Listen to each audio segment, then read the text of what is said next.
ওরে দানকারীরও মাতা পিতা সুখে রাইকো কবরে, আর নূরের টুপি মাথায় দিয়া উঠাইবেন রোজ হাসরে।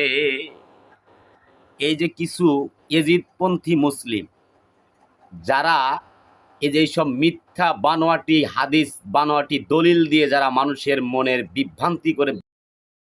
আসসালামু আলাইকুম। আসলে যারা মাজার ভাঙার কথা বলছে, যেসব আলেম নামের জালেমগুলো মাজার ভাঙার কথা বলছে, তাদের মতো করে ইসলাম চালু করতে চায়, এরা কিন্তু আসলে প্রকৃতপক্ষেই এজিদি মুসলিম, এবং এরা প্রথম থেকেই যে চোর, এরা যে একটা চোর এতে কিন্তু বিন্দু পরিমাণও সন্দেহ নেই।